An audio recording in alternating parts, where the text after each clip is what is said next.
पुण्यानंतर आता मुंबईमध्ये GBS syndrome या व्हायरसनं पहिला मृत्यू। नायर रुग्णालयामध्ये उपचार सुरू असलेल्या 53 वर्षीय रुग्णाचा मृत्यू। जीबीएस सिंड्रोममुळे आतापर्यंत 8 जणांचा मृत्यू। मेट्रो 2 आणि मेट्रो 7 वरती दररोजची प्रवासी संख्या 2.5 लाखांवर। महामुंबई मेट्रोनं 15 कोटी प्रवासी संख्येचा टप्पा ओलांडला।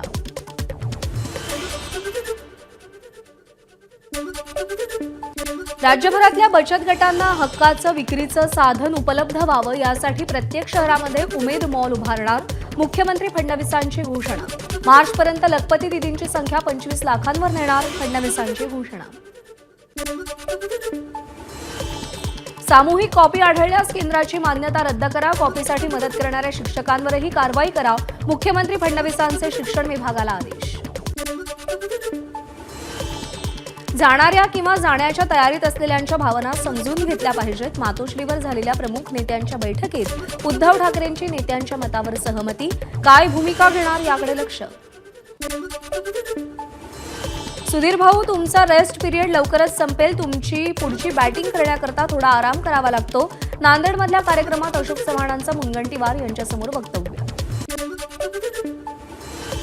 50 वर्ष तिकीट देऊन सुद्धा पक्षाशी गद्दारी केली। शेकाप सरचिटणीस जयंत पाटील यांचा भाजपचे खासदार धैर्यशील पाटील यांच्यावर निशाणा। छत्रपती शिवाजी महाराज आंबेडकरांविषयी चुकीच्या पद्धतीनं बोलूनही राहुल सोलापूरकर या अभिनेत्यावर कारवाई का नाही? सरकार झोपलंय का? आदित्य ठाकरेंचा सरकारला सवाल। खासदार उदयनराजे भोसलेंनी केंद्रीय गृहमंत्री अमित शहांची भेट घेतली। शिवरायांसह महापुरुषांचा अवमान करणाऱ्यांना कडक शासन करणारा कायदा पारित करण्याची मागणी समोर ठेवली गेली। पालक आणि सचिवांच्या कामावरती मुख्यमंत्र्यांची मंत्रिमंडळ बैठकीत नाराजी। प्रत्येक जिल्ह्यात पालकमंत्र्यांसोबत पालक सचिवांचीही नेमणूक। 11 पालक सचिव अद्याप जिल्ह्यात पोहोचले नसल्यानं फडणवीसांनी नाराजी व्यक्त केली। ओएसडी आणि पीए नेमण्याबाबत मुख्यमंत्र्यांची रोखठोक भूमिका। काही ओएसडींचे दलालांशी संबंध। सेनेच्या मंत्र्यांना फडणवीसांचं स्पष्ट उत्तर। दिल्लीमध्ये पवारांच्या हस्ते उपमुख्यमंत्री शिंदेंचा महादजी शिंदे राष्ट्रगौरव पुरस्कारानं सन्मान। ज्यांनी पुरस्कार दिला त्यांचं नाव जरी पवार असलं तरी ते शिंदेंचे जावई। शिंदेंकडून पवारांवर स्तुतीसुमन। आज माघ पौर्णिमेनिमित्त आनंद दिघेंचा वारसा चालवत उपमुख्यमंत्री शिंदे मलंग गडावर जाणार। त्यांच्या हस्ते आरती होणार तर ठाकरे गटाचे राजन विचारेही आपल्या कार्यकर्त्यांसह गडावरती आरती करणार। छगन भुजबळ आज येवला दौऱ्यावरती। येवला मतदारसंघात विविध विकास कामांचं ते उद्घाटन करणार। सांतवनपर भेटीही घेणार। रामराजे नाईक निंबाळकर यांनी उपमुख्यमंत्री अजित पवार यांच्या देवगिरी बंगल्यावरती रात्री भेट घेतली।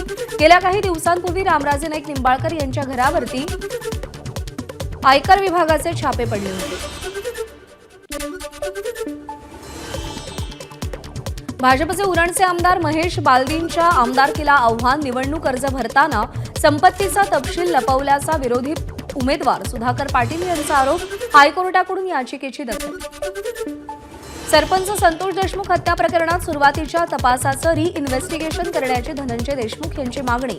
आरोपीचं नवं सीसीटीव्ही फुटेज समोर आल्यानंतर धनंजय देशमुख यांनी ही मागणी केली। महादेव मुंडेंच्या कुटुंबियांनी बीडचे पोलीस अधीक्षक नवनीत कौवत यांची भेट घेतली। महादेव मुंडेंच्या मारेकऱ्यांना लवकरच पकडू। भेटीदरम्यान कौवत यांचं आश्वासन तर तपास सीआयडीकडे देण्याची मुंडेंच्या पत्नीची मागणी।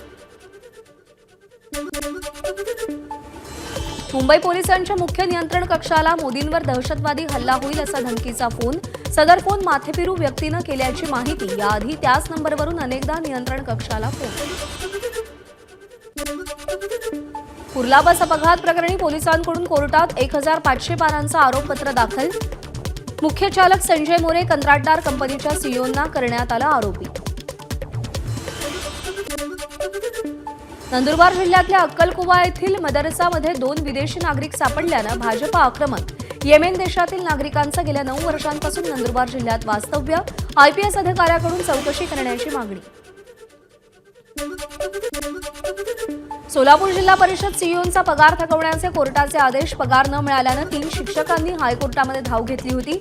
टीईटी गैरव्यवहारामध्ये नावं आल्यानं 3 शिक्षकांची सेवा थांबवली होती। रायगड आणि अलिबागमध्ये शेतकरी कामगार पक्षाचा संवाद मेळावा. शेकाप सरचिटणीस जयंत पाटील यांचं कार्यकर्त्यांना मार्गदर्शन. आगामी स्थानिक स्वराज्य संस्थांच्या निवडणुकांच्या पार्श्वभूमीवर मोर्चे बांधणी सुरू. मुंबईमध्ये माघी गणेशोत्सवातील मूर्ती विसर्जनाचा वाद अद्याप कायम. चारकोपचा राजा नंतर आता कांदिवलीच्या श्री गणेश मंडळाच्या मूर्तीचं विसर्जन न करण्याचा निर्णय. पीओपी मूर्ती विसर्जनावरून वाद सुरू. आम्हाला वाटलं होतं की गणेश विसर्जनावर हिंदुत्ववादी सरकार मार्ग काढेल. आदित्य ठाकरेंचा टोला. कोर्टाची ऑर्डर आल्यानंतर 12 दिवस झाले. महानगरपालिकेनं पुढे काय तयारी केली? ठाकरेंचा सवाल. वाघांची शिकार रोखण्यासाठी मेळघाटप्रमाणे सगळ्या जंगलांमध्ये दक्षता पथक नेमा. वनमंत्री गणेश नाईक यांचे अधिकाऱ्यांना निर्देश. वनविभागाची बैठक घेत निर्देश दिले. वाघांच्या शिकारीचं प्रकरण. बहेलिया टोळीचा म्होरक्या अजित राजगोंड याच्या संपर्कात असलेल्या एका कापड व्यापाऱ्याला अटक. शिकारी आणि तस्करांमध्ये या व्यापाऱ्याचा दुवा असल्याचा पोलिसांना संशय. आईपासून दुरावलेल्या वाघाच्या 2 बछड्यांपैकी एकाचा अन्न पाण्याविना मृत्यू. सऱ्या बछड्यावरती नागपूरच्या गोरेवाडा इथं उपचार सुरू. भंडाऱ्याच्या लेंडेझरी वनपरिक्षेत्रातली ही घटना.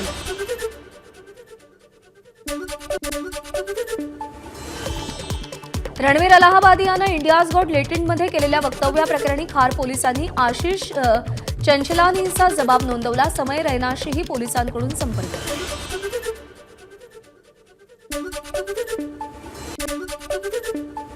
इंडियाज गॉट लेटेंट प्रकरणात आसामचं गुवाहाटी पोलिसांचं पथक मुंबईत दाखल. गुवाहाटीमध्ये दाखल गुन्ह्यांचा तपास गुवाहाटीचे पोलीस मुंबई पोलिसांच्या मदतीनं करणार. आतापर्यंत 2 गुन्हे दाखल.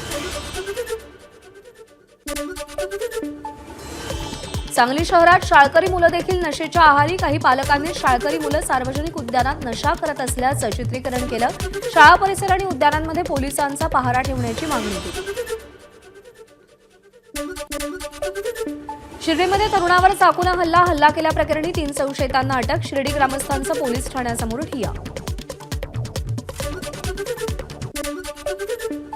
वर्ध्याच्या आर्वी पोलीस ठाण्याच्या हद्दीत अल्पवयीन मुलीवरती सामूहिक अत्याचार. 5 आरोपींना पोलिसांकडून अटक.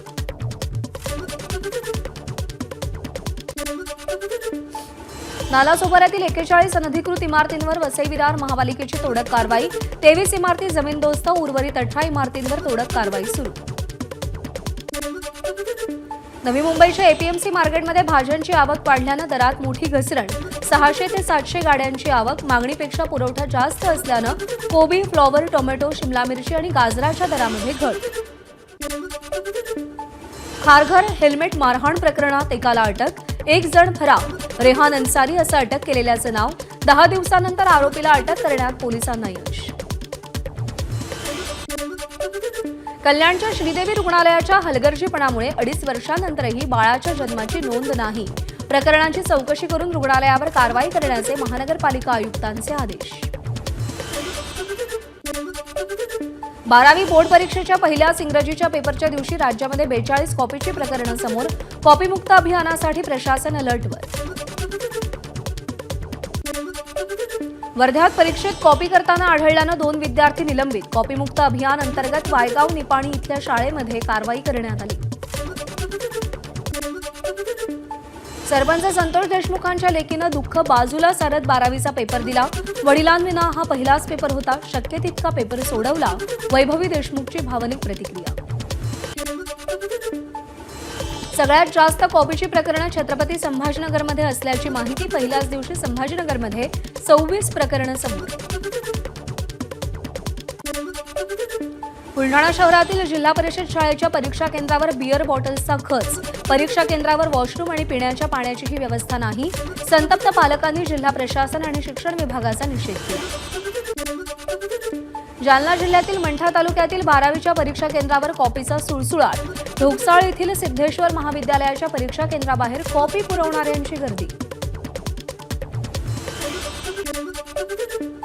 जालन्यामध्ये आणखी एका परीक्षा केंद्रावर कॉपीचा सुळसुळाट. शाळेच्या छतावर चढून कॉपी पुरवत असल्याचा व्हिडिओ समोर. बीडमध्ये शिक्षण विभागाच्या सगळ्या नियमांना हरताळ फासत 12वीच्या पहिल्या पेपरला कॉपी पुरवल्या. कॉपीमुक्त अभियानाचे 3:13 वाजले. राज्यातील सरकारी अनुदान घेणाऱ्या उर्दू शाळांमध्ये मोठा गैरव्यवहार होत असल्याचा आरोप राज्य अल्पसंख्याक आयोगाचे अध्यक्ष प्यारे खान यांची एबीपी माझाला माहिती.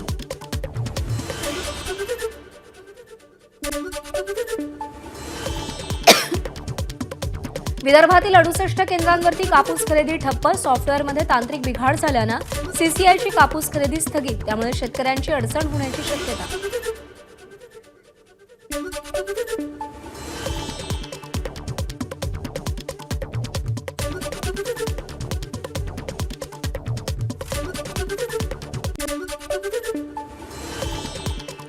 प्रयागराजमध्ये महाकुंभ मेळ्यात माघी पौर्णिमेनिमित्त आज 5वं पवित्र स्नान. पहाटे 3:30 पासून आतापर्यंत जवळपास 65 लाख भाविकांनी गंगेमध्ये स्नान केलं. माघी पौर्णिमेनिमित्त प्रयागराजमधील त्रिवेणी संगमावर भाविक दाखल. भक्तांची गंगा स्नानासाठी मोठ्या प्रमाणात गर्दी.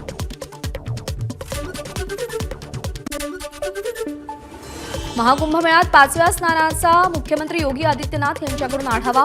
पहाटे 4 वाजल्यापासून योगी कंट्रोल रूममध्ये. एलआयसीमध्ये आर्थिक वर्ष 2023-24 मध्ये जवळपास 880 कोटी रुपयांवर कोणीही दावा केला नाही. सरकारची संसदेत लेखी उत्तरात माहिती.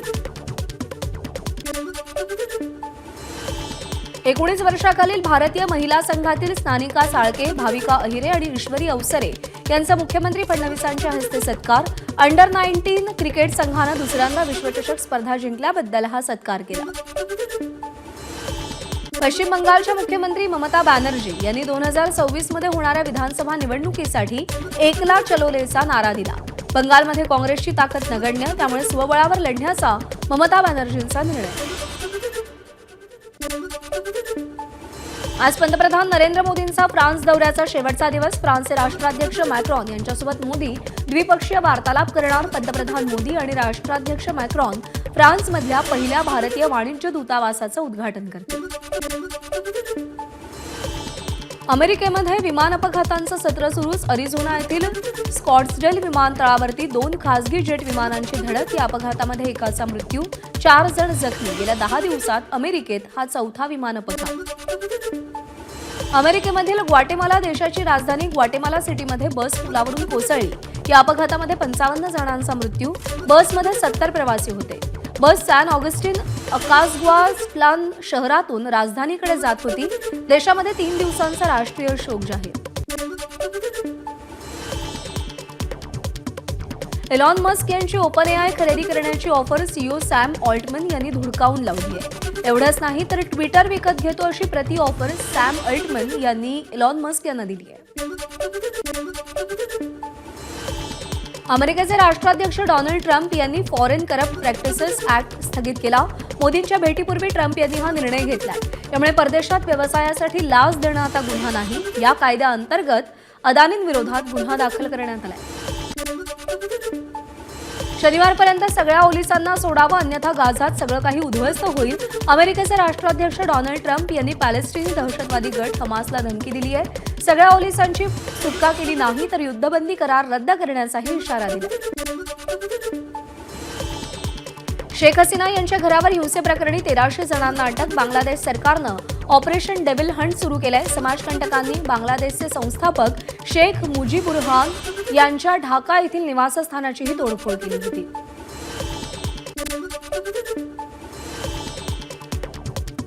पाठीच्या दुखापतीमुळे आयसीसी चॅम्पियन्स ट्रॉफीतून जसप्रीत बुमराहची माघार. त्याच्याऐवजी दिल्लीचा वेगवान गोलंदाज हर्षित राणाचा भारतीय संघात समावेश.